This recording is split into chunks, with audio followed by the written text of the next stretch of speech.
चलिए आज एक ऐसे विचार को समझते हैं जो हमारे समाज की गहरी समस्याओं को सिर्फ गिनाता नहीं बल्कि उन्हें जड़ से बदलने का एक ठोस रास्ता भी दिखाता है। ये सिर्फ शिकायतों का पुलिंदा नहीं बल्कि एक समाधान का पूरा ब्लूप्रिंट है। ये लाइनें आज के उन नौजवानों का दर्द बयां करती हैं जो एक बेहतर भविष्य के लिए अपना गांव, अपनी जड़ें छोड़कर शहर तो आ जाते हैं, पर शहर उन्हें उम्मीदों के बोझ तले सिवाय एक घुटन भरी जिंदगी के और कुछ नहीं देता।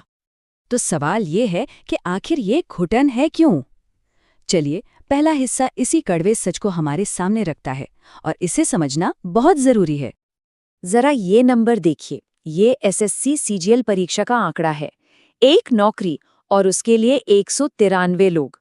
सोर्स इसे सिर्फ कंपटीशन नहीं कहता, ये तो अस्तित्व का युद्ध है, जहां एक सीट के लिए 193 लोग लड़ रहे हैं और 192 लोगों के सपनों का टूटना तो पहले से ही तय है।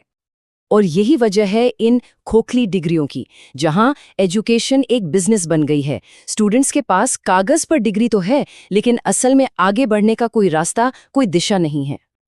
और इस पूरे प्रेशर का, इस पूरे दबाव का नतीजा क्या होता है? ये देखिए, 13,000 से भी ज्यादा, ये चौंकाने वाला आंकड़ा एक ही साल में हुए स्टूडेंट सुसाइड्स का है। सोचिए, इस टूटे हुए सिस्टम का मानसिक बोझ कितना भयानक है। सोर्स का तर्क बहुत साफ है, वो इसे सिर्फ सुसाइड नहीं मानता, ये एक स्लो मर्डर है, एक धीमी हत्या जिसे अंजाम दिया है उस सिस्टम ने जो शिक्षा को बेचता है और स्टूडेंट्स पर नामुमकिन उम्मीदों का बोझ डालता है। लेकिन देखिए, ये सिर्फ सिस्टम की बातें नहीं हैं। इन आंकड़ों के पीछे एक इंसानी चेहरा भी है, और ये कहानी है राहुल की, जिसका टूटा हुआ सपना इस संकट की सच्चाई को और भी करीब से दिखाता है। राहुल इस संकट का वो मानवीय चेहरा है। एक ईमानदार एस्पिरेंट था, लेकिन वो एक करप्ट सिस्टम का शिकार हो गया। एक ऐसा सिस्टम जो धोखेबाजों को इनाम देता है और मेहनत करने वालों को तोड़ देता है। और जब सिस्टम से सिर्फ अन्याय मिलता है तो राहुल की कहानी एक ट्रेजेडी में खत्म हो जाती है। उसकी मौत को सुसाइड नहीं बल्कि सिस्टम द्वारा की गई हत्या के तौर पर पेश किया गया है। यही वो कहानी है जो इन बड़ी बड़ी समस्याओं को एक असली मानवीय त्रासदी बना देती है, जिसे हम नजरअंदाज नहीं कर सकते। लेकिन कहते हैं ना, हर अंधेरी रात के बाद सुबह होती है।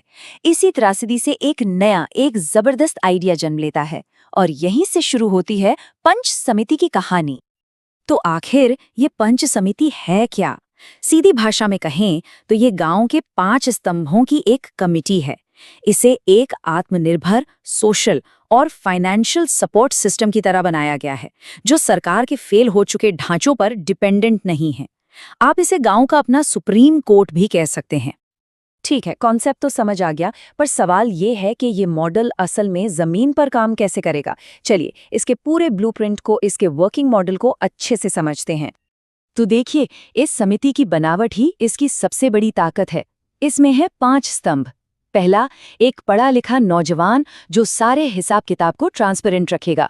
दूसरा, एक तजुर्बेकार बुजुर्ग जो अपनी समझदारी से गांव के झगड़े सुलझाएगा। तीसरी, एक पढ़ी लिखी महिला जो घर के बजट और जरूरतों को सबसे बेहतर समझती है। चौथा, एक जोशीला नौजवान जो गांव को नशे और कर्ज जैसी नई मुसीबतों से बचाएगा। और पांचवां, एक प्रभावशाली व्यक्ति जो एडमिनिस्ट्रेशन के सामने गांव की आवाज बनेगा। तो देखा आपने, ये एक ऐसा सिस्टम है जहां हर फैसले से पहले हर पहलू पर सोचा जाता है। अब बात करते हैं इसके फाइनेंशियल इंजन्स की। इसे कहा गया है 1000 रुपए की क्रांति। ये एक ऐसा इकोनॉमिक मॉडल है जो कर्ज पर नहीं बल्कि सबके थोड़े थोड़े योगदान पर टिका है। और यही इसकी ताकत है जो गांव वालों को सूदखोरों और बैंकों के जाल से बचाती है। तो ये काम कैसे करता है? बहुत सिंपल है। ये कोई चैरिटी नहीं है, बल्कि एक दूसरे की मदद का एक साइकिल है। हर परिवार हर महीने एक छोटी सी रकम, मान लीजिए 1000 रुपए, एक कॉमन फंड में डालता है। अब गांव में किसी को शादी या इलाज के लिए पैसे चाहिए तो उसे इसी फंड से 0 इंटरेस्ट पर मदद मिलती है। बस एक शर्त है कि परिवार शादी ब्याह में फिजूल खर्ची जैसे शराब या डीजे पर पैसा बर्बाद नहीं करेगा, और फिर वो पैसा छोटी छोटी किश्तों में वापस कर देता है ताकि वो फंड हमेशा घूमता रहे और किसी दूसरे जरूरतमंद के काम आ सके। यही वो तरीका है जो कर्ज के जाल को हमेशा के लिए तोड़ देता है। लेकिन पंच समिति का काम सिर्फ पैसों तक नहीं है, ये गांव की एक सामाजिक प्रहरी, एक सोशल वॉचडॉग भी है। ये पक्का करती है कि स्कूल के पास 500 मीटर तक कोई नशा न बिके।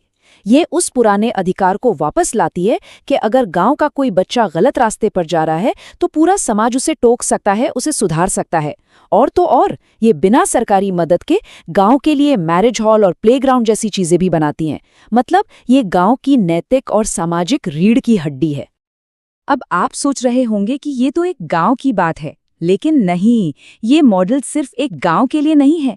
ये तो एक पूरी क्रांति का ब्लूप्रिंट है, एक ऐसा विजन जो एक गांव से शुरू होकर पूरे देश को एक नई दिशा दे सकता है। और इसका बड़ा विजन क्या है? कल्पना कीजिए, हर शहर में एक नगर संसद हो और ये नगर संसद गांव की सभी पंच समितियों को सीधे स्टेट लीडरशिप से जोड़ दे।